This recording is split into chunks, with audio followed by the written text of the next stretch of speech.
Class is in session. Hey everybody, and welcome to Unlearn 16. Class is in session. I think I'm going to be doing my podcast down here. It's just me today. And do I look exhausted? Yes. So in the comments, take it easy. I feel puffy. I feel exhausted. Uh, it's been a long week, guys. But that's not what I want to talk about. I don't want to whine about my age and my puffy eyes, although it's a lot. But I'll tell you why my face is puffy in a second. But I'm going to start with something.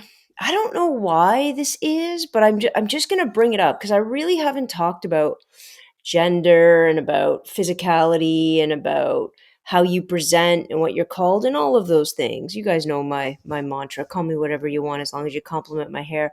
I realize I'm wearing a hat right now, but you guys get the point. Here's the thing. Last night, Anna and I threw a Halloween party. All right. Was it after the longest week of my life? Yes. Yes, it was. Is that probably why my face is puffy? Probably. But nonetheless, we go all out. All right. We go all out and we decided, and you can go check my TikTok and Anna's TikTok and Anna's podcast, and you can see all of the incarnations of what we did and how hard I go into the paint. And when I say I go hard into the paint, I mean paint. It's not a metaphor at all. So, what did Anna and I go as? We went as Frankenstein in the image of Boris back on my back wall right there, and the bride. All right. So, and I know you're all going to be like, that's not Frankenstein, Joanna. That's the monster. Look, shove it. I'm not going down that road. Frankenstein. Call him the monster all you want. I don't care. But nonetheless, we went and when I'm going as Frankenstein, I go full send. Some people would have just got a Frankenstein mask. Isn't that rational? Isn't that what normal people do? But you know what? I don't like a mask for a couple reasons. Number one, I think it's an easy way out. It's an easy way out. Number two, I don't want to be covered in plastic silicone all night, so I feel the need to pass out because I'm not getting enough oxygen. Number three, the best part of a party is eating. And you can't eat with a big mask on your head. And then you have to get gloves because you have to cover your hands. So it's all a disaster. It's fine for a photo. It's fine to stand and scare the kids on your front step. Completely acceptable. And I may do that at Metro Prep. However, when I'm doing it, I want to go full send. And so we decided to use this green makeup and black makeup and lipstick and heaven help me, even this nail polish, which I'm going to talk about in a second. Doesn't it look so weird on me? And I went full, guys. And so initially I drew it here, right? And I stopped at my hairline and I spray painted my hair black, but it's so short on the sides, I can't spray paint my head. So I spray painted and then she put green all over. But when you see the video, you'll see I look more like the Incredible Hulk than Frankenstein. So I'm like, it's too thick. So what I need to do is it needs to be more toned. I should have used my hand right away. So then I did. So then I used my hands all through my hair to get the green underlay, all the back of my head, the back of my neck, the front of my neck. And guys, I didn't stop there. Of course I didn't stop there. All my arms, because I had my shirt that was kind of jaggedly cut off, the way he wears it. And so I had to paint it, covered all my tattoos, and it looked guys, go check my TikTok, check Anna's TikTok, her podcast. It looks insanely amazing. However, number one, if I touched anything, I turned it green. So Anna went around last night wiping down anywhere I ever touched, the wall, the lights, my McDonald's, anything. I couldn't touch anything, which made it very difficult to have, a party, but I could still eat because I didn't care if I ingested some makeup. It was all done. I had to pick my fingernails. Now, the reason why I'm also so puffy is because the amount, like I used makeup wipes to get the stuff off, but guys, it's still not off. I have green tint a whole bunch of different places. And I don't know when that's going to come off, and I'm just going to leave it. But I rub so hard that I feel like I've shed a layer of skin. My tattoos are like a little less dominant because I've rubbed them right off in order to get the green. And then I'm left with nail polish. Now, I could have taken it off this morning, but I'm leaving it. And here's why I'm leaving it. I dress the way I dress, and I cut my hair the way I cut my hair, and all of those things being true because I'm comfortable in that, right? And a lot of people have said, well, Joanna, would you put on a dress? Sure. Would you put on high heels? Sure. And I have. And do I hate it? No. Do I think it's the most uncomfortable thing? Sure. Like I don't women and men and non-binary people, I don't know why any of us are throwing on something so incredibly tight. Number 1, I hate tight clothing. And number 2, high heels, they make your calves look kick-ass. They 100% can be an amazing accessory to an outfit, but they're going to kill you. They're going to shorten your Achilles. They're going to scrunch in your toes. You're gonna go roll an ankle and have pins thrown in it. Like I think, you know what's blocked the feminist movement? High heels. Not because we're forced to, not because we have to, but we put them on. We can't run anywhere. We can't get anywhere. These are physical obstacles that we are choosing to put on our feet. This is like when women say they're going to vote for Trump. They're actually choosing to be oppressed. Guys, I have green in my ear right now. I just noticed. This is what I'm saying about high heels. Now, here's a funny thing. Again, I still think they look kick-ass. Have at it. Wear what you want, by the way. This is not preaching for you guys to wear whatever you want. I'm just thinking perhaps we take it all in and try to understand why we do what we do. When I put this nail polish on, and I know I had to because it's just, I don't know, it's kind of, you know, what the monster does. And there's like green all around my nail polish. And I kind of did a bad job. Like Jacqueline did it for me, and I kind of did a bad job because I want it to look like worn. This is the most gender dysphoria, if that's such a thing for me, because I don't care. Again, call me what you want. This is the thing that makes me look at my hands and go, oh, no, that's not me. I got to take it off immediately. And I like the idea of nail polish. I like the idea of painting my nails. I like the idea of like even just like one matching my outfit to one nail or you know what I mean? Like I love it. But when I put it on, and I'm trying myself out today, when I put it on, I have this instantaneous guttural reaction to that's not me. Now, here's where it gets interesting. Is it not me because I don't like it? Because there's something in nail polish that I don't like? Or, and here's where gender and sex and presentation and socialization gets so incredibly deep and confusing. Is it not me because somebody says, that is for girls and women, and that is the hyper level of feminization. I know in your head you're thinking, Joanna, so is high heels and dresses, but let's be honest, I don't wear those often, if ever. And mostly I like the shock effect I get. But this is something kind of subtle that gives me that guttural feeling. So is the guttural feeling a reaction to the thing? The nail polish? Look at what a crappy job that is. The nail polish? Or is it a physical reaction to the societal perception and to everything I think goes with the nail polish and I just want it off? Because if it's the latter, and let's assume it's the latter,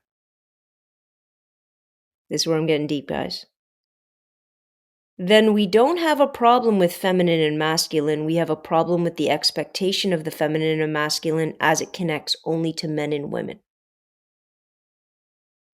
It's not the thing that gives us gender dysphoria. It's the association that the thing has with a particular expectation and sex that gives us gender dysphoria. Therefore, if we can alter the expectations of what we think people should wear, of what we think men and women should look like, of what we think they should present themselves to be based on their cis-born sex, if we get rid of that, then we open the door and allow people to do exactly what they're drawn to, exactly what they like, exactly what they feel comfortable in, with no expectation, with no dominance of socialization, with no control and management of who and what we're supposed to be. The creation of gender norms and the creation and the socialization of expectation is actually what makes us have to fit in the other category so firmly. And that's why non-binary people are highly impressive. The people who have chosen that, or the people, even the trans community, who have chosen to rail against that. When we think they're following some sort of societal norm, I'm just like, and people will say, oh my God, well, it's just so trendy. Is it? Are you okay? Is it trendy? Or do they still face a crap ton of discrimination and violence and oppression? Do they come up against it every single day of their lives? And we think they're the ones following the fads? No, guys, my dudes, that's society. Society. And what an insane thing we've put upon people. What an insane idea, if we can possibly step away for a minute. What an insane idea to tell men and women what they should wear based on their sex? What? I mean, why are we even going to that much trouble? And this has all shifted over time, right? Makeup used to be for men, high heels used to be for men, right? Long ornate gowns and coats and hair, all men. And it's just sort of shifted. And we've decided, well, not for men anymore. Now it's for women. What's our end game? And especially since we get a lot of these perceptions from the freedom rally folks, right? Don't tell me what to do. Socialization's garbage. Yeah, blah, blah, blah. Do we really think you come out of the womb and if you're a boy, you automatically know you got to buy a Ford F-150? Stop it.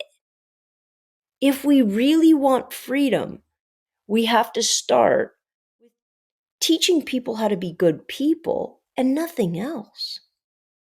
Isn't that a better goal? Isn't that more rational? Doesn't that make more sense? You're not going to eradicate heterosexuality. Attraction's attraction. What you're going to do is you're going to eradicate people forcing themselves into boxes that they're not comfortable with, they don't feel themselves in, and eventually, by the by, they break free from other anyways, right? You hit your what do you think midlife crisis really is? I'm going to tell you a secret about what a midlife crisis really is. You get too old to give a crap about what you've been socialized to do. And all of a sudden, everything you've built and everything you've done shatters into a billion pieces because you recognize, not that you're having this much of a sort of a reflective experience, because we're not taught to do that either. But really, what's going on is you're like, oh my God.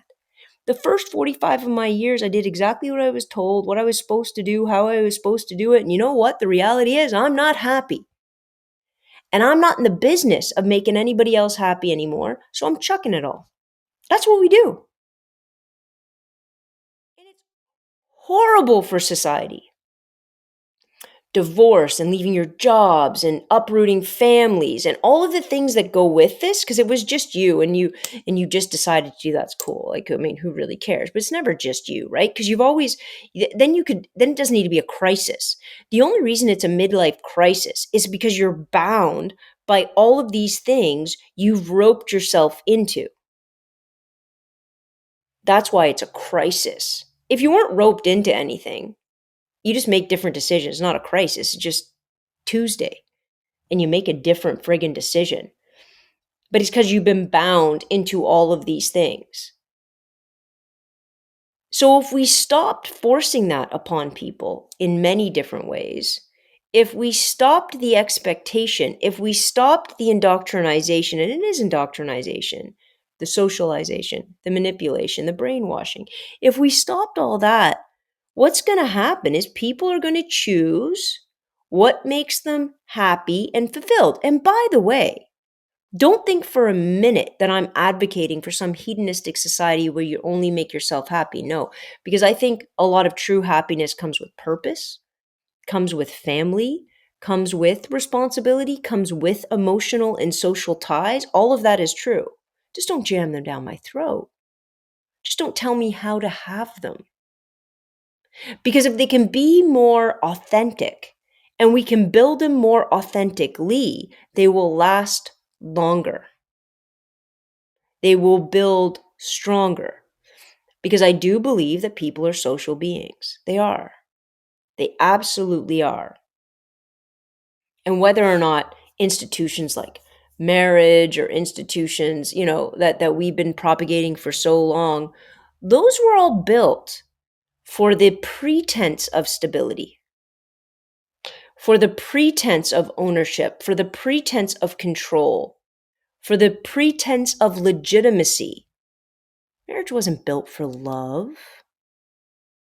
We also have a really messed up version of what love is nowadays, right? Of course we do. It's always supposed to make us feel good. It's always supposed to, if the minute it stops making us feel good, I'm not in love anymore. That's ridiculous. We don't even understand what love is. We've skewed the concept so much because we've watched Notting Hill one too many times that when you're in a relationship and you don't feel butterflies every 7 seconds, you want to bounce. Well, what love should be, the instantaneous butterflies in your stomach and you got to be with them every second and oh my god, if they don't text me back and that heightened everything, guess what, guys? That ain't love. That's insecurity. That's insecurity. That gut feeling. And sometimes that's put on by something new. Sometimes you have a partner that manufactures that because that's how they keep control. If they keep you completely unstable at all times, they think it keeps you interested, which it does to some extent. All of that is insecurity. We don't teach people this. We don't teach people what love really looks like. If we're going to give it a name, is empathy and compassion and support, and it should grow, and every day you learn a little bit more, and it's not always easy, and you have big fights and work through big things, and you change and you grow, and sometimes you grow together and sometimes you grow apart. All of these things, if we could stand back and stop having institutionalized love kind of shoved down our throats, which again, created by religion, created by monarchs in order to populate, in order to grow the population, in order to have stability, in order to make sure people were getting taken care of. It's nothing to do with love. Stop it.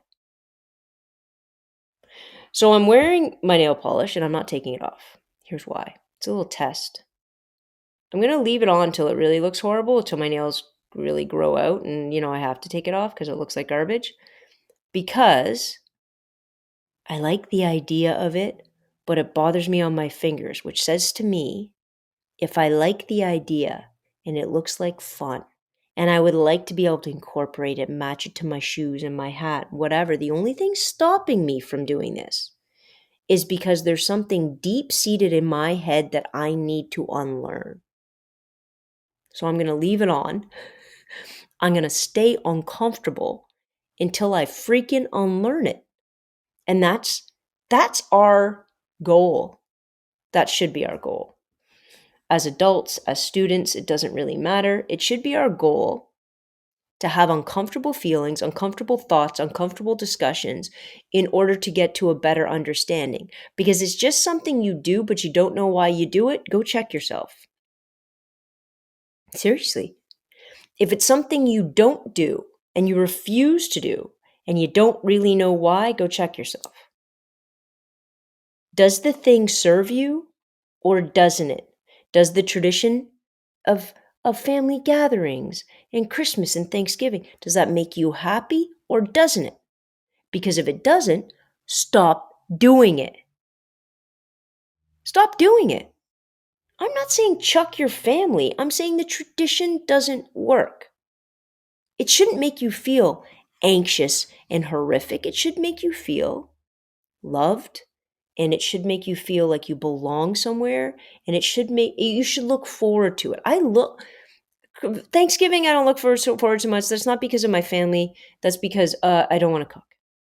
I'd rather order pizza. But I order there's not compromise. I'm not saying life's perfect. I make the damn turkey because we all like it. Mostly I like the sandwiches. Christmas Eve, I love Christmas Eve with my family. I love it. We do sandwiches, like open face sandwiches. I love it. It's your tradition. We put on the same movies I love it. More of that. I love it. Doesn't have to be on December 24th. Want to know why? It's a made up holiday. I'm not religious. I don't care when it happens. I love it. I love the tradition of it. So when we do these things like nail polish, and so like I'm thinking, like you guys know, like I like my shoes to match, my hat to match, everything's on point. This would be fun. And is because I'm getting used to it right now, is the only thing stopping me from this is a deep-seated preconceived notion of who I have to be since I cut my hair like this and I wear baggy pants. Am I not allowed to do this? Do I always have to fulfill all of the stereotypes that go along with? I think the answer is a hell no. But I think for all of us, a lot of people to get to where we're 100% comfortable, we're still battling socialization and expectation all over the place. And if you say you're not, you're lying. Stop it. Don't lie to yourself. Have that internalized thought. Yes, I still have green in my ear. Have that internalized thought and go through it. I go down to Bay Street, which is like our financial district in Toronto. And one of the funniest things I see, and I swear to God, I want to do a full sort of podcast on it. I want to go down and talk to these women. You see women walking to their jobs on Bay Street in running shoes. Bright white, like Skechers, super comfortable, just the most, not the most attractive of running shoe. Nobody's doing it for style points. They've picked the nicest, most comfortable running shoe that they can possibly find, right? You're getting all the arch support. Why? Because they got to get from the bus or the subway to their office. And then they get to their office, and what do? They put on the shoes that are trying to kill them for the next 8 hours. The shoes are so bad, you can't walk in them. What is this expectation? Why do we have it? Have we lost our minds? Well, obviously we have. Obviously we have. And again, remember, I get it. They look amazing, right? They can look amazing. It's a cool aesthetic, I think. However, if you're a day trader, you're working in the bank, you're a real estate agent, is that helping you with your job performance? And do we love them? Even me. Like, do we like them or like the way they look? Because we've been told to and conditioned to? Because let's, again, shorten Achilles heel, back problems, feet problems, toe problems, rolling an ankle. Those are 5 significant, dangerous realities, consistent realities of wearing high heel shoes. Is fashion more important? Is socialization more important? Is an aesthetic more important? And I haven't even begun to talk about makeup. Because listen, I know I put a lot of green on, and you guys will see that. But when I should have done the thing when I was taking it off, because oh my God. But I was really scared it wasn't going to come off. But I know for a fact, like women do however long of makeup in the morning and however long of taking it off at night. And it can be toxic. It can be incredibly hard on their face. Forget the time consumption and the friggin' jabs at their self-confidence because without it, I can't even go out of the house? What are we doing? What are we doing? And why are we still doing it? So I'm going to give you homework for this podcast. I want you to go away and I want you to think about something you do that brings more harm and no value to your life, and really, really think about why you do it, if you should continue, and what it would be like to stop. And I'm going to leave these nails on until I stop feeling this particular way so I can make an independent, intelligent decision about, do I want to paint my nails? And with that, I will see you next Tuesday. Same bat time, same bat channel. Dismissed.